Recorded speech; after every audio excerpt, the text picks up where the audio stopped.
Hello, this is Scott White from Glasshouse Home Safety. Welcome to another Safety Saturday. I hope you're enjoying these informational videos that we're coming up with.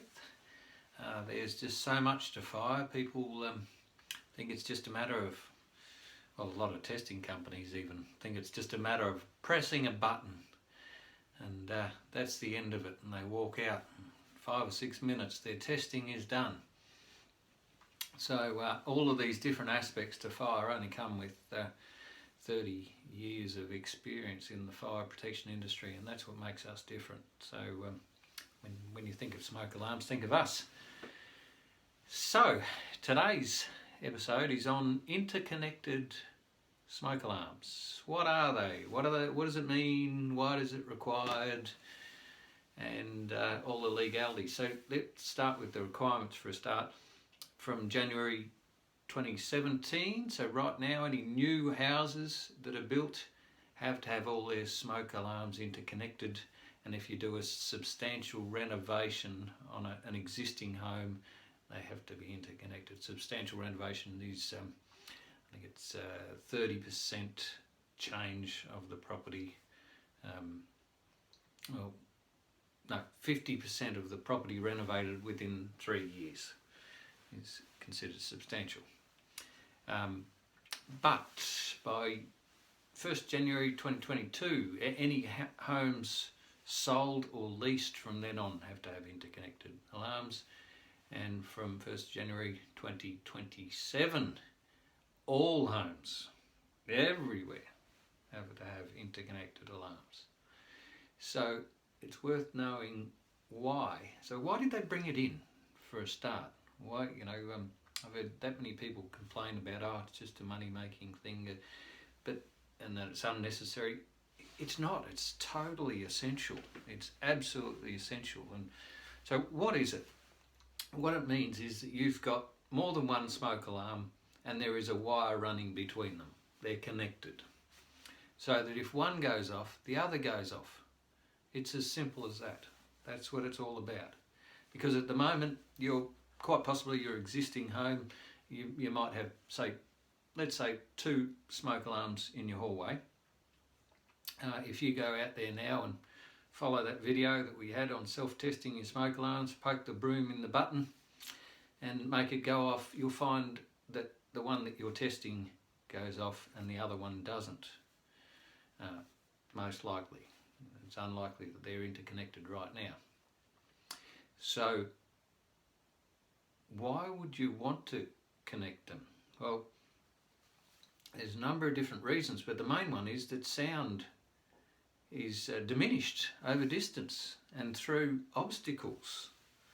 So let me give an example. I saw a house just the other day where it was a fairly modern house. The main bedroom was up one end of the home and the 2 children's bedrooms were down the other end of the home. And there was an alarm sort of outside each. But if there was a fire down the other end where the children were sleeping, the sound pressure level, which incidentally has to be underneath the alarm, it's got to be 85 dBA or 85 decibels minimum, and maximum of 105 decibels. So there's a fairly narrow window there. See, over 105 it starts to damage your ears. You don't want hearing damage, but below that it may not be enough to startle people and wake up. Now, knowing full well that pretty much any child under the age of 10 is just not going to wake up to that sound anyway. Their ears are not developed to that sound, and children just won't wake up. So let's say that they've got the right type of smoke alarm down the other end where the children are, and it's positioned correctly, and there's a fire and it actually goes off.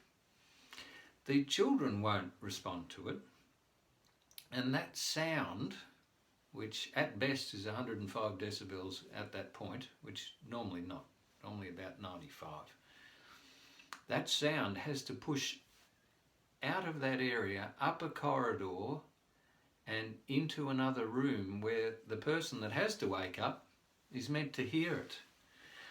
Now, you do a test at that point, it's quite likely about 30 or 40 decibels, which is hardly irritating enough to wake anybody. And that's the whole point, is that if the child's one goes off, you want the one outside the adult's bedroom to go off to wake up the adult so they can respond to the fire. It's as simple as that. You want everyone in that home to be awoken by any fire. And that's the key to it. It's all about early warning. You know, it could take a very long time before anyone down the other end of the house responded to it, or that parent woke up and heard the sound way distant down there. And that's without, some people sleep with their door closed. Imagine how hard it would be for the sound to push through that. Some people sleep with a radio going. It's got, the sound pressure has to be at least 10 decibels above ambient. So, you know, if it's the average teenager playing rock music while they're asleep, say, you know, it could well be that you need 180 decibels to be 10 above the ambient. But that's another subject. Anyway, so interconnecting ensures that everyone hears the alarm. Now the way it works is, let's say it's a false alarm, and this alarm's going off down that end. They both go off. You can come along and press the button. They will both go silent with the hush button, as the hush button does for a number of minutes. But if the other alarm starts to pick up smoke, it has to be able to override and say, no, now I can see smoke. So it will start sounding. Now, it may well be that the first one that was hushed might remain hushed for the full 2 or 3 minutes. But if there's a new fire or a new sensing of smoke, then that one has to go off as well. So that's crucial.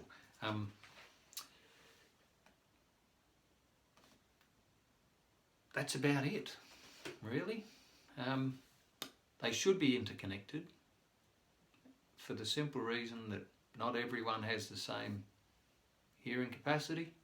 Not everyone sleeps the same way. Not everyone has wide open doors.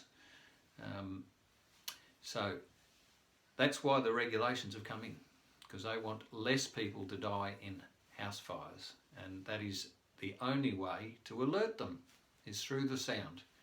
So if yours aren't interconnected, I'd highly recommend getting that done, especially if you're sleeping in a room with the door closed and you're the main responder. You definitely need to have yours connected. We offer, as part of our installation package, when we come and install one, we will do the interconnecting for free. We'll connect to the nearest alarm for nothing, because we really believe that that is an essential piece of the puzzle, and people have to wake up. They have to be disturbed. Sometimes you may come across someone that has hearing impairment already, and in which case we can go to visual devices or vibrating pillows. There's a number of different options to use the other senses of the body, like sight and feel, rather than sound, if the sound impairment is an issue. But we've got another video on that one, so wait for that. And thank you for listening. Have a great Saturday.